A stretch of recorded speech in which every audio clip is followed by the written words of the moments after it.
Hello and welcome. Thank you so much for joining me today. If you're watching the replay, I appreciate your time, and we are going to cover some amazing content from the science of winning love. Now, I am just a big believer in not only in my own life, but seeing what works successfully in other people's lives is when we are balancing our mind, our body, and our spirit. And I just put the heart in the area of the spirit and of the mind and of the body. You know that love expresses itself in so many different ways, even in ways we cannot even verbally describe, right? Our emotions, it can drive people crazy. You just think of all of the things that people do for love, or because of love, or because of the lack of love. And it can get pretty powerful. It can get pretty deep. And I've been looking into different areas. And, really when I did my mentors Mastering the Science of Getting Rich, that book recommends that you read The Science of Winning Love, and a couple of other ones that we have in the group available for you. So that's what I'm doing. And now is the time for The Science of Winning Love. So it's perfect because it is a summer of love and self-love. I theme not only for myself, but for everyone that I'm talking to. I love encouraging people to just love themselves a little bit more every day. Because truthfully, when we were growing up, I don't believe that a lot of us got enough love. You may have come from a home where you had a just perfect environment and a loving environment and a loving home, and you might have been nurtured and cared for in a amazing way by your parents. But the fact is, many people haven't. And, that's what I'm here to really encourage, that you can be loved and that you are worthy of love and that you are capable of loving and being loved. Okay, so we're going to go into a few things. First of all, I ordered this book off of Amazon, The Science of Winning Love. And it is a Wallace Wattles publication, or not a publication, it's Wallace Wattles content, but this book was published by Kevin Michel, and interestingly enough, he is a medium and claims to have channeled Wallace Wattles in writing this book. So just super interesting to me. I love this area of focus. I just love learning more about this stuff. I'm going to read a statement here from the first page that really was beautiful and impacted me. Never has there been an opportunity as great as that which is available to the common man or woman who dares to dream greatly and achieve greatly. Even the common man and woman, we don't have to know a lot or have a lot of skills or have a lot of knowledge and even wisdom to succeed and advance is key to win love and advance on that scale of achieving the love life of your dreams, of our dreams. It is possible for even the common person. So that's a beautiful, and you'll resonate a lot with this because if you've been in here and if you've gone through the Science of Getting Rich course that is in there, you'll know in the file section, then you'll probably resonate a lot with this. So, and here's another key piece of this. We need simplicity when pursuing any great ambition. So having that simple process to achieve and find that power, that ability to win love and to be loved and to love is key, keeping it simple. So that's one of the things that this book has been really good at, keeping it simple, to achieve a life of abundant love, to really, really live in love in your moments of the day where you know that you're loved, and that you have control of that it's not left to chance, and that you don't have to wait for somebody else to love you to be loved, that you don't have to do specific things. You don't have to earn necessarily somebody else's love. It's all about being purposeful with what we're doing for our own self so that then others will love us. It's an amazing, just a beautiful, beautiful, some principles here we're going to cover. Okay, so to live in happy love relations with those near to us is the one thing needful. Now, you look as psychologists, I mean, study after study shows that when we are happy and fulfilled at home, that all other areas of our life tend to overflow and be beautiful and full of abundance as well. You know, you've heard that saying, that cliche, it all starts at home. And that's one thing that I've actually seen and found to be true, and that my mentors also really coach on health in that area. So what do we want to do? What is this? What are we going to find in this? Well, first of all, we know that love is real. I mean, we can look at science and we can look at the pictures of our brain when we're experiencing love and how so many other areas light up. They know, it's been tested, that the chemicals, that the chemicals that increase in our bodies when we are loving and being loved and experiencing love, dopamine, oxytocin, actually do elevate and increase in their levels. So we know that love is real. We all need love. It is a basis of a strong foundation of who we are. Knowing we can love, knowing we're worthy of love, and knowing we're able to love and be loved. We know this. So now how are we gonna get there? Your modern I'm going to read you a statement. Your modern neuroscientists show that love is a very physical and real thing with effects that can be measured. Love is tangible. Love has real effects. And it is part of human nature. It is natural for us to love and be loved. So what we're going to do is we're going to find the root cause of love is our goal here. We're going to apply it to ourselves, our life, and then we're going to produce love. So let's look at the first topic is causality. Causality. And I'll read you the statement of the quote here that he gives. You see, there is only one constant, one universal. It is the only real truth. Causality, action, reaction, cause and effect. The Merovingian is where you can find that. So the modern psychologist will highlight many factors that are important to winning love. Each of these factors have been researched and have been shown to increase the probability that one can win the person who they desire. And these are based on these four things here we're about to cover. So the first, proximity. You're more likely to win the love of someone you run into on a fairly regular basis, frequently, that you see frequently, and that is compared with someone that you don't see a lot or more often. So when it comes to proximity, there are several different, three actually, ways that this is going to affect. So and you know, the amazing thing is that this gives us a choice. You know, we can choose who we're around. We can choose the areas that we go to and frequent where we meet people. So it is still a choice. You know, these really put it in our hands to be able to do what we want with our love life. And that's just beautiful to me. So proximity can lead to hostility, but studies show that most often proximity leads to positive connections. So firstly, because one gains access to the object of desire, creating, therefore, at the very least, the opportunity to seduce or otherwise win the love of one desire. This effect in studies show that we are significantly more likely to be best friends with the person living next door than the person a few doors down from us. And this is all studied facts. Okay, so secondly, we anticipate that such interaction will continue. So that you know, you care about your impression because you're going to continue to see this person over and over again. It's actually called anticipation of interaction. Amazing, very powerful.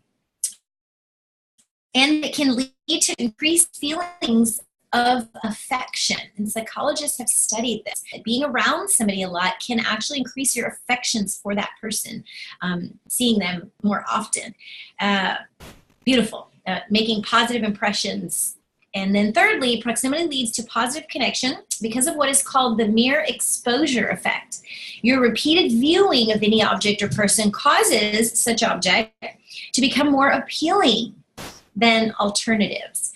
And again, it's been studied, it's been proven that things can grow on us. And even at a subconscious level, this talks about this test that was done, and it really reminds me a lot of it's just a perfect example of why it's good to cut out habits that don't serve us. Like, I mean, the big thing that just pops up visually here is watching TV.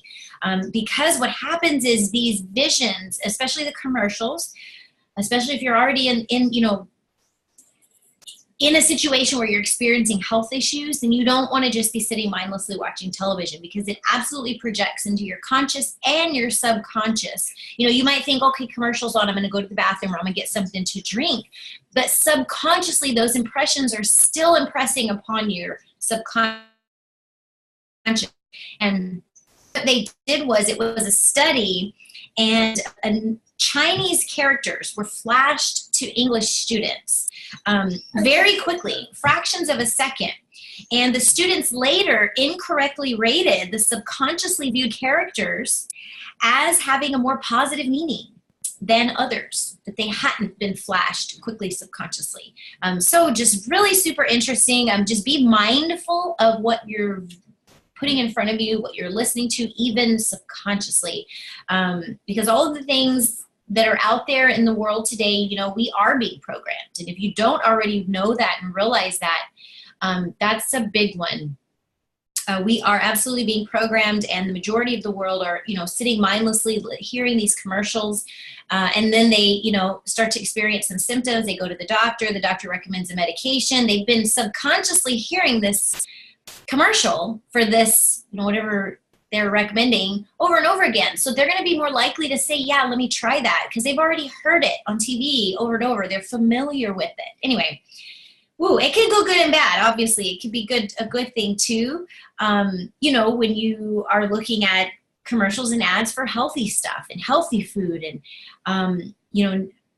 when there's a wellness commercial for, like, say, a chiropractor that's looking at more of a preventative health solution versus Band-Aids and chemical treatments and things that are actually just bringing us more down as far as our health goes.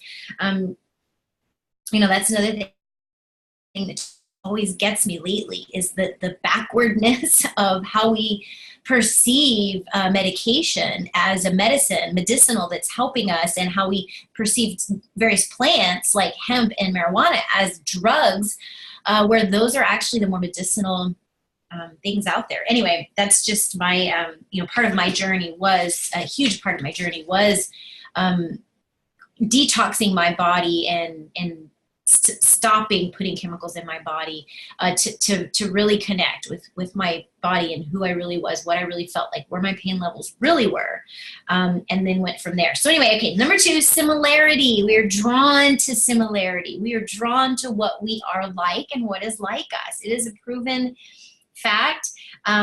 It gives us a regular stream of those chemicals that feel good when we're around things that we're comfortable with. The dopamine, we absolutely experience more of those feel-good feelings. And again, this could be, you could see this as a positive thing, or you could see this as something that might be a challenge for you, because if we always stay where we're comfortable, then we won't be growing. So we have to, balance that out, having enough similarity around us that's good for us, it's serving us. Through similarity, we are able to connect with people. We're able to have easier, smoother conversations with people. We are more likely to frequent similar places and have similar views about some of the possible contentious areas that we all deal with as humans, like religion, politics, family, one's overall approach to life. I mean, people, we attract people and connect with people in every area of life, how we parent, what we believe for school and education, what you believe, it's crazy. You can connect with people on any level. So, when this area, as it relates to business and your endeavors that you're doing, if you're in the Melody Riva recipe or the Robert Hollis system, you want to be connecting with people that are like you. You want to be connecting with people that are similar to you once you really connect with you. This is not who you've been told you were or who you grew up to be. This is who you really are. And there's a difference. When I made that transition, and I'm still in the journey, we're all still in the journey, but when I really, really opened my awareness to who am I, And is it serving me? And do I want to continue to be this? You know, I had to get on a path that was a little different than what I was on, and it was a little uncomfortable. That similarity for a little while was gone, and it was very uncomfortable. But then it came back again as I got plugged into a community of people that were like-minded and that were out for my good, are out for my good. You know, you have to always ask the people that are around you, you know, are they really out for your good or theirs? You know, are they wanting to keep you where you are so that they can continue to connect with you? You know, I've been through that in my life, you know, in relationships where one person's growing and the other one's not. And, you know, you have to make a choice whether you're going to continue with that and be okay with that person not growing, which is, you know, truly being a friend, accepting people where they are, honestly. However, if you're not married to that person, you absolutely have a choice. Even if you're married, obviously, you still have a choice. And then to know that people change. And over time, what you had in similar, you know, what you had in common at one point might not be the same a year, 2 years from now. So that's where, you know, some friends are meant to be in our lives forever and some aren't. So you got to let that ebb and flow of your similar environment. You got to get comfortable with that, being an ebb and flow. I just love that. Okay, so number 3 is physical attractiveness. And this is just, there's so much that goes into this. Personal beauty is greater recommendation than any letter of introduction. So that's a quote from Aristotle. And look, this is personal beauty. So, you know, I think this goes a lot deeper than just, you know, having perfect eyebrows and long eyelashes. Like, you have got to have that personal beauty. Now, there is more that goes into that than your makeup and your hair. It is actually, you know, knowing what makes you vibrate, knowing what makes you feel good, and then staying there more often. Because the more you feel good, the happier you're going to be, the more light and happiness, positivity you're going to shine out to the world, and the more attractive you will be to people. And your physical attractiveness can even change to people's eyes based on how happy and fulfilled and excited and enthused you are with life and with what you're doing. I'm here to be a testament of that. Recently, my husband actually gave me a compliment. He was like, you know, you just look brighter. You just look beautiful. He said, I can't even remember the exact words, but it was words I hadn't heard in a while, and it made me feel really good that he told me that. But what he really was saying was that there was this aura of beauty around me that he couldn't explain. It wasn't anything physical. It wasn't how I was styling my hair, what I was wearing, but he said it was just something he felt. It was this beauty he felt around me. And that to me is just a super, super testimony of, you know, everything that I've been doing, the energy I've been pouring into being more fulfilled and to being happy. And how, you know, even though I've been the same physically and wearing a t-shirt, like it's not like I'm doing anything different, but to him, I'm appearing to be different. So that's beautiful to me. There's no escaping the pull of physical attractiveness in winning love. There's got to be an attraction when you're winning love, especially for a relationship, but even in a business partnership. There really is, there's got to be that connection. And, you know, a lot of times we'll call it being physically attractive, but I do believe it goes deeper than physical. And that when you are at that mindset where you need to be, that is serving you, that you are strong and you are standing in your power, that you will be more attracted to people. I do believe that. And you know, you can try it out. Those who are physically attractive benefit from a kind of halo effect where they can do no wrong. And even when they mess up, we love them even more. So thankfully, my husband thinks I'm so beautiful that even when I mess up, and even when I make bad choices, and even when I correct his parenting in front of the kids, and even when I do things that aren't amazing, I still can be amazing to him. So grateful for that. All right, so 4 is reciprocity. Now, this is a big one. And, you know, if you're in the Robert Hollis system for marketing, for coaching, then you know you're already doing this. Your fan page and your gift giving group is the start of your reciprocity. Like, you are basically, that's your wheelhouse of reciprocity that you are giving to the world, that is going to give back to you if it's not already. So here's the thing. Here's another beautiful quote. Our display of loving is the anticipation of the love we desire from the other person. So basically how we're loving somebody and what we're giving, what we're bringing to the table, you know, that's something we have to look at and ask ourselves, what are we bringing to the table here? That's what we're going to attract back. So, you know, you want it to be full of love and beauty and light and just enthusiasm, because that's what you're going to get back, what you're giving to the world, what we're giving to the world. So beautiful. And studies have shown that liking another makes you more likable. The reason for this is because whereas an individual can return the liking of a large number of people, most of us are only ever able to passionately love one other person at a time. Okay, so I've jumped ahead here. So basically what this is saying is we can like a bunch of people at once. You can instantly like someone, but here's the deal. When you start to feel that more deeper level of connection and that passion for this person, you don't always want to jump right out and tell them, I love you, and announce it to the world, because in most cases it takes time and it takes growth to build that with somebody. So if you're announcing your perception of what this relationship is, and if it's more than what the other person is at the moment, that it can actually cut that connection, and it can push them away, and it can cause a distance versus a connection. So you want to be aware of that. You know, there's always that thought of who's going to say I love you first, and basically in time you can reveal this to each other in time. Okay, buddy. Hey, there it is. Hi. My son, you want to sit with me? Do you want to come and sit with me? Oh, okay, go get your diaper. Oh, goodness. Okay, so you just went to the bathroom. Good job, buddy. Okay. Let's see. Okay, so this book actually called it a myopic focused state.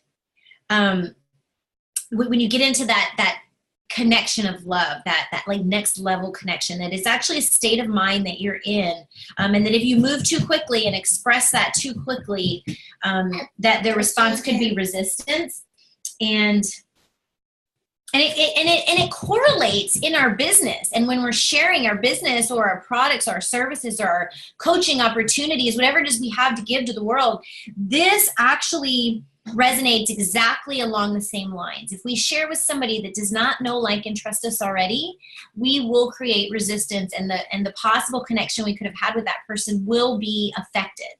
And Robert Hollis talks about that in his courses all the time. So this absolutely resonates with that. Therefore, if we genuinely love and seek to win the love of another, we are best advised to delay the revelation of that love until we sense that our object of affection has become susceptible to falling for our charms. To win love, we must first show liking, and then only gradually over time and strategically can we move towards actual expression of this love. So now the author here, Kevin Michelle, actually goes into, now he talks about how he feels these areas are symptoms of love. That as love is growing, basically you'll notice that you're in the area of the people you love. You'll notice that your people are giving you, and you're giving, that person that you're loving is giving to you. You'll notice that you're similar to the people that you love, that you have things in common with them. And that you physically are attracted to those that you love. So what is a root cause in winning love? Well, we are going to get into that more next week, and I'm super excited. We have just a few weeks of, I'm thinking the second week of July. It depends. There's really good stuff. This is a really easy, short read, but there is really depth in this, and it can go pretty deep. So I recommend that if you haven't already gotten it on Amazon, to consider doing that. It's like $5 or $6. Otherwise, you can just tune in here, and I will be covering the rest of the book.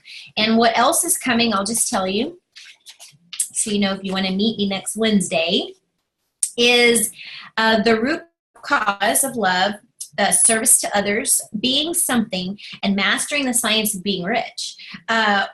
You know, I mentioned this book is actually one of Wallace Wattles' books that was never actually completed. But what happened, what I found, is that as I've been reading also The Science of Being Great, which is coming, I've got some news coming for that, I've realized that he was talking about this book And so I went further and did more reading, and I found this copy here, this version, and I wanted to bring it to you because of the value that I found in it for my own life. So, all right, well, thank you. I did share a little bit of this, a real simple version on Facebook today on a live. So if you found value in this, please share my Facebook post and get the awareness out for this group and for our masterminds that we have here. If you have any questions, you're welcome. I see a couple people listening on the phone. You're welcome to ask me any questions right now, or you can send me a private message and we can chat there, okay? Thank you so much for joining. I love you all so much, and I appreciate you. And I'm just blessed and grateful to be here sharing, have the ability to be here sharing and be a vessel of light and love and healing and hope to the world today. Love you. Bye.